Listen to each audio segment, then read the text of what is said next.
Welcome বন্ধুরা নেহাস wonder web চ্যানেলে। এটা আমার একদম নতুন ইউটিউব চ্যানেল। তোমরা সবাই কেমন আছো? আশা করি সবাই খুব খুব ভালো আছো।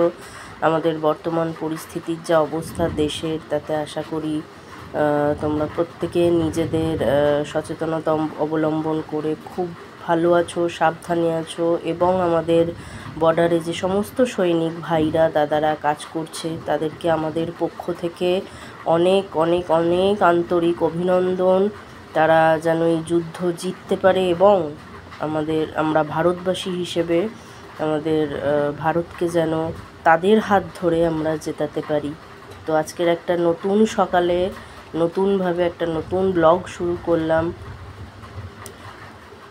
প্রথমেই সকালে ঘুম থেকে উঠে ঠাকুর প্রণাম করে একটু চা খেতে ইচ্ছে করলো। চাটা করে নিলাম। গরম গরম চাটা খেতে কার না ভালো লাগে।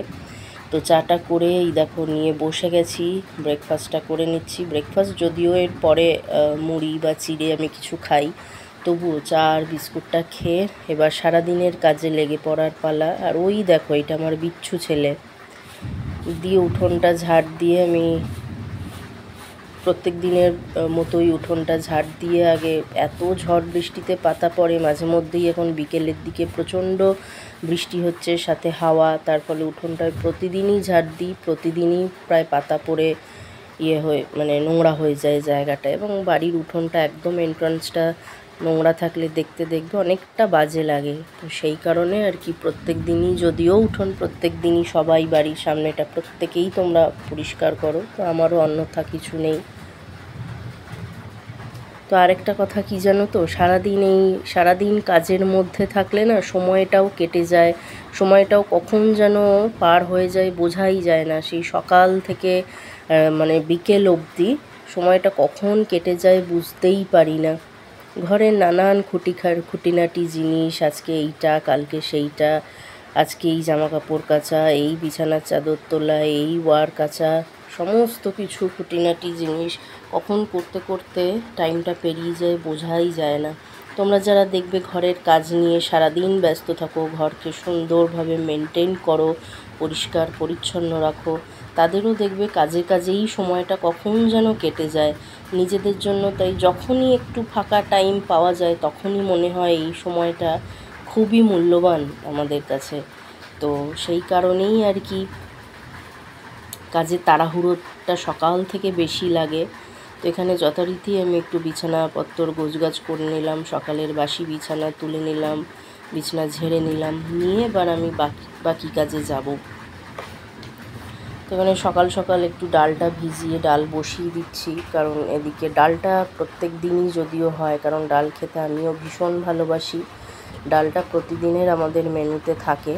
তো সেই কারণে ডালটা বসিয়ে দিলাম আগে, যাতে হাতের বাদবাকি কাজগুলো আমি তাড়াহুড়ো করে মানে ধীরে সুস্থে একটু টাইম নিয়ে করতে পারি।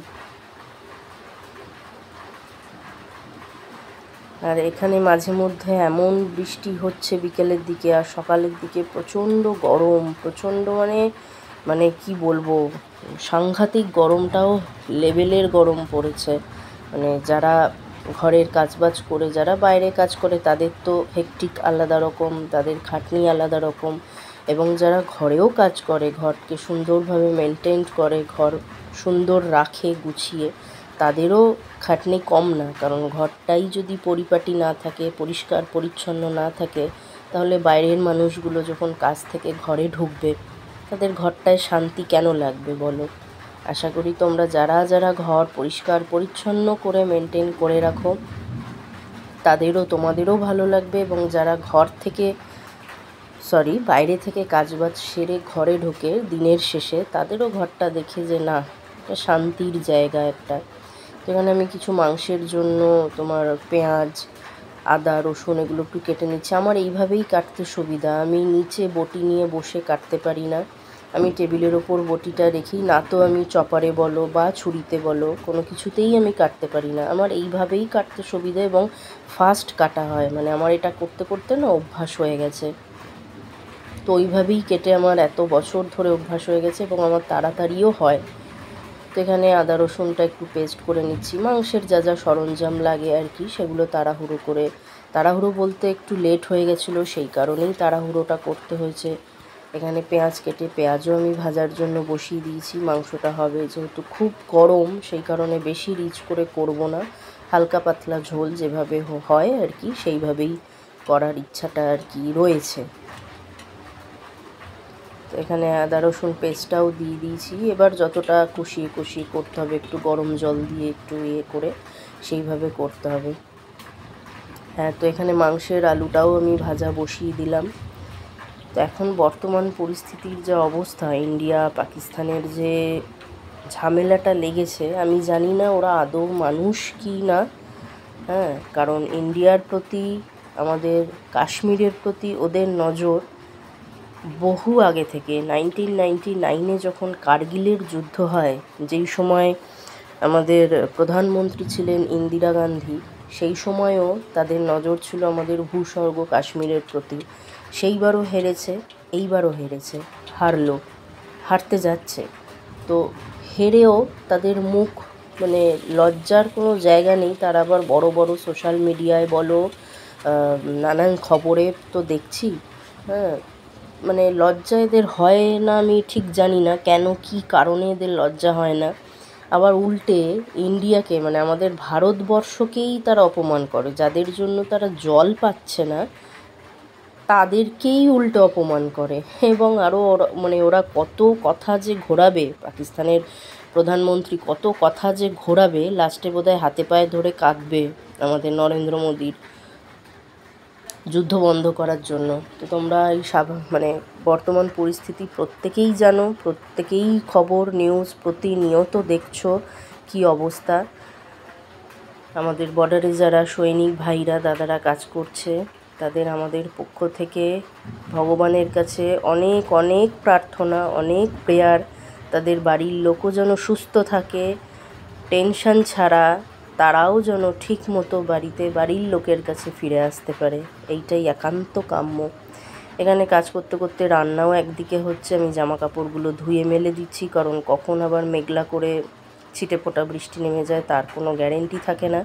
সেই কারণে জামা কাপড়গুলো যতটা তাড়াতাড়ি মেলে দেওয়া যায় আমি কাজবাজ সেরে জামা কাপড়গুলো মেলে দিয়ে এবার বাদবাকি যা রান্না আছে সেই দিকে আমি যাব। সকাল থেকে এইগুলো করতে করতে না, মানে মানে একটু দম ফেলার টাইম পাই না। যখনই পাই তখনই এত গরম, তো একটু বসে হাওয়া খেয়ে নিই, তারপরে আবার উঠে কাজে যাই। এখানে বলতে বলতে আমার মাংসের ঝোলও ফুটে গেছে, রান্না প্রায় শেষ, ওদিকে ডালও হয়ে গেছে তোমার। এবার হচ্ছে বাসন ধোয়ার পালা। যে এঁঠো বাসনগুলো পড়েছে, রান্নার বাসনগুলো পড়েছে, সেই বাসনগুলো একসাথে ধুয়ে নিয়ে আমি গ্যাস মুছে দেন আমি স্নানে যাই। এত লেভেলের গরম পড়েছে না, আর গরমে দেখবে শরীরটা একটু কাজ, মানে ধরো আধা ঘন্টা 40 মিনিট কাজ করলে 10 মিনিট হাঁপিয়ে যাওয়ার মতো অবস্থায়, মানে গরমটা এই রকমেরই লেভেলের গরম পড়েছে। সেই কবে আবার শীতকাল আসবে তার জন্য অক্টোবর নভেম্বর অবধি ওয়েট করতে, আমি তো রীতিমতো ওয়েট করি নভেম্বর মাসের জন্য, কখন আবার শীতকালটা আসবে। না, যদিও সব কটাই গ্রীষ্ম বর্ষা শরৎ হেমন্ত সব কটাই ঋতু তোমার মানে তার স্বাদটা নেওয়া উচিত। গরমটা ফিল হবে না তাই কখনো হয় না, অতীব ঠান্ডায় ঠান্ডাটা ফিল হবে না তাই কখনো হয় না। প্রকৃতির এই রকমই নিয়ম, প্রকৃতি এইভাবেই নিয়ম সৃষ্টি করে রেখেছেন, সৃষ্টিকর্তা আমাদের জন্য এইভাবেই নিয়ম সৃষ্টি করে রেখেছেন। দুপুরে স্নান ফান করে উঠে পুজো দিয়ে আর টাইম পাইনি ভিডিওটা কন্টিনিউ করার, এত ক্লান্ত লাগছিলো, একটু রেস্ট নিয়ে উঠে এগুলো সব বিকেলের জামা কাপড় বাইরে মেলা ছিল, এগুলো তুলে নিয়ে এখন ভাঁজ করছি। ভাঁজ করে জিনিসটা জায়গায়, আমি না জামা কাপড় ফেলে রাখতে পারি না, কারণ দেখবে অগোছালো ঘর থাকলে নিজের মনটাও খুঁতখুত করে, কতক্ষণে সেই জামা কাপড়গুলো গোছাবো, কতক্ষণে ঘরটা একটু পরিষ্কার পরিষ্কার লাগবে। তো আমিও সেরকমই সকালের জামা কাপড় বিকেলের জামা কাপড় আলাদা আলাদা করে ভাঁজ করে রেখে দিই, যাতে পরে আমার না কোনো অসুবিধা, সেই তো আমাকেই পরে করতে হবে, তার থেকে আগেই করে নেওয়া ভালো, তাই না? তোমরা কি বলো?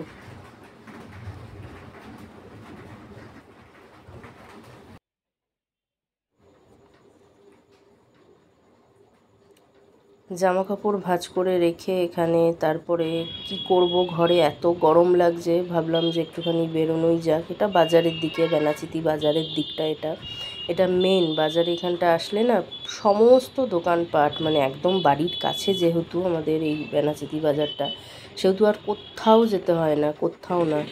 তো এখানে একটা শপিং মলে ঢুকছিলাম, হঠাৎ করে রাস্তায় দেখি ব্যান্ড পার্টি বাজাতে বাজাতে কারুর বাড়ির বোধহয় যে মা গন্ধেশ্বরী মনসামায়ের পুজো বোধহয় ঠাকুর যাচ্ছিল সেই বাড়িতে, এবং প্রচণ্ড বড় করে সেই ঠাকুরটা ওখানে পুজো হয় আর কি।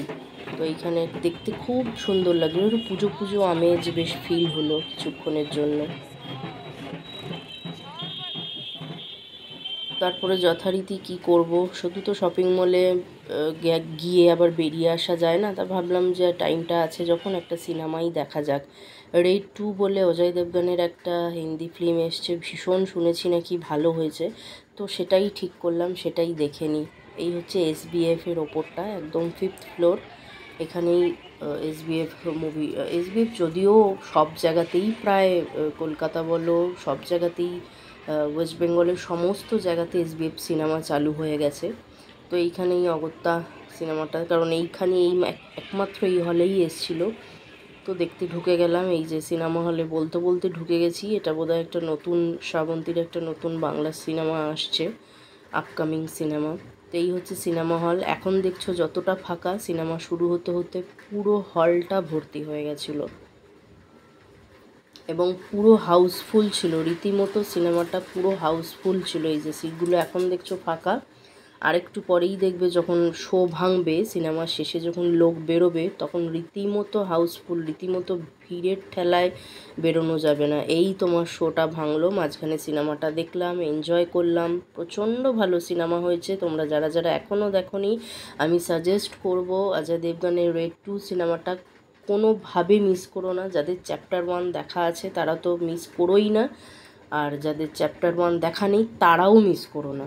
দুর্দান্ত সিনেমা হয়েছে, ভীষণ ভালো সিনেমা হয়েছে। তো এই ছিল আজকের আমার ব্লগ। আমরা সিনেমাটা এনজয় করলাম, করে রাত হয়ে গেছে, এবারে বাড়ি যাওয়ার পালা। এই ছিল আমার ব্লগ। তোমাদের কেমন লাগলো অতি অবশ্যই জানিও। ভালো লাগলে একটা সাবস্ক্রাইব করো, লাইক করো, কমেন্ট করো।